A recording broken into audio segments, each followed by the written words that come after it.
ପିଲାମାନେ ଆଜି ଆମେ ଭୂସମ୍ବଳ ବିଷୟରେ ଜ୍ଞାନ ଆହରଣ କରିବା। ତ ମୁଖ୍ୟତଃ ଆଜି ଭୂସମ୍ବଳ କାହାକୁ କୁହାଯାଏ ଏବଂ ଭୂସମ୍ବଳର ବିତରଣ ବିଷୟରେ କିଛି ଜାଣିବା। ତ ଭୂ ପ୍ରଥମେ ଆମେ ଜାଣିବା ଭୂ ମାନେ କ'ଣ? ଭୂ ମାନେ ହେଉଛି ଭୂମି। ତ ଏଠାରେ ଆମେ ଭୂମିକୁ ସମ୍ବଳ ବୋଲି କହିଛୁ। ତ ସମ୍ବଳ କାହାକୁ କୁହାଯାଏ ତାହା ଆମେ ଆଗରୁ ଅଧ୍ୟୟନ କରିଛୁ। ତ ଯେଉଁ ବସ୍ତୁ ବା ପଦାର୍ଥ ଆମର ଆବଶ୍ୟକତା ପୂରଣ କରେ ଆମେ ତାକୁ ସମ୍ବଳ ବୋଲି କହିଥାଉ।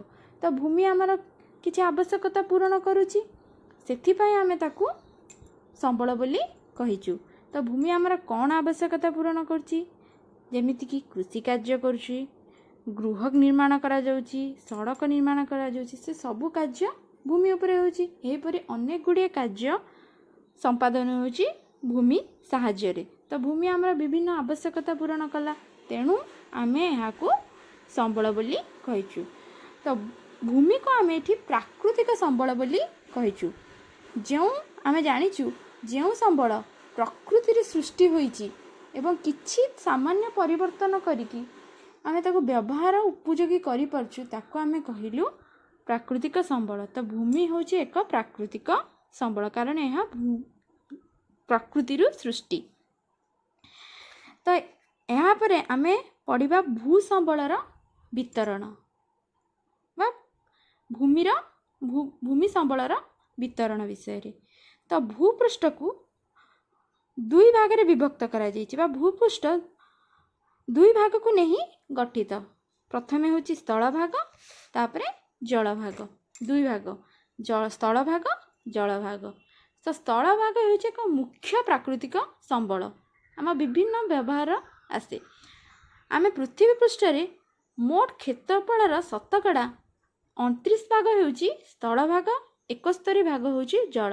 ଯଦି ଆମେ ମୋଟ କ୍ଷେତ୍ରଫଳକୁ 100 ଭାଗ ଧରିବା, 100 ଭାଗର 29% ହେଉଛି ସ୍ଥଳଭାଗ, 71% ହେଉଛି ଜଳ। ଅର୍ଥାତ୍ 3 ଭାଗ ଜଳ ହେଲେ 1 ଭାଗ ସ୍ଥଳ। ସେଥିପାଇଁ ଆମେ ପୃଥିବୀକୁ କ'ଣ କହୁ? ଜଳୀୟ ଗ୍ରହ ବା ନୀଳ ଗ୍ରହ ବୋଲି କହିଥାଉ। ପୃଥିବୀ ପୃଷ୍ଠ 7 ଗୋଟି ମହାଦେଶକୁ ନେଇ ଗଠିତ। 7 ଗୋଟି ମହାଦେଶ ଗୁଡ଼ିକ ହେଲା ଏସିଆ, ଆଫ୍ରିକା, ଅଷ୍ଟ୍ରେଲିଆ, ୟୁରୋପ, ଉତ୍ତର ଆମେରିକା, ଦକ୍ଷିଣ ଆମେରିକା, ଆଣ୍ଟାର୍କଟିକା।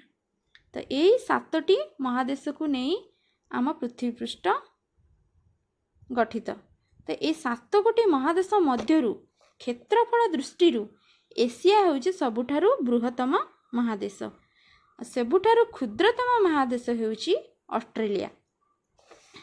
ପ୍ରତ୍ୟେକ ମହାଦେଶ ଗୁଡ଼ିକ କେତେ ଗୁଡ଼ିଏ ଦେଶରେ ବିଭକ୍ତ କରାଯାଇଛି।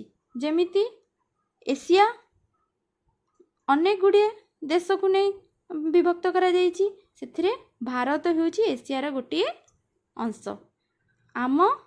ଆମେ ହେଉଛି କ'ଣ? ଏସିଆ ମହାଦେଶରେ ଯାଉଛୁ। ତ ଭାରତରେ ଅନେକ ଗୁଡ଼ିଏ ରାଜ୍ୟ ମଧ୍ୟ ବିଭକ୍ତ କରାଯାଇଛି। ତ ସେଥିମଧ୍ୟରୁ ଓଡ଼ିଶା ଗୋଟିଏ ରାଜ୍ୟ। ଆମ ରାଜ୍ୟ ନା କ'ଣ? ଓଡ଼ିଶା।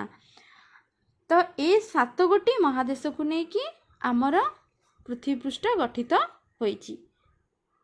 ଏଥିମଧ୍ୟରେ ଗୋଟିଏ ଅଛି ଆଣ୍ଟାର୍କଟିକା। ତ ଆଣ୍ଟାର୍କଟିକା କେବେ ବି ବାସ ଉପଯୋଗୀ ନୁହେଁ, ସେଟା ସବୁବେଳେ ବରଫାଚ୍ଛନ୍ନ ହୋଇକି ରହିଥାଏ।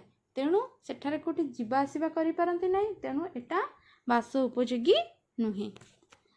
ତ ଭୂସମ୍ବଳ, ଆଜି ଆମେ ଭୂସମ୍ବଳ ଆଉ ଭୂସମ୍ବଳର ବିତରଣ ବିଷୟରେ ଅନେକ କିଛି ଜାଣିଲେ। ଯଦି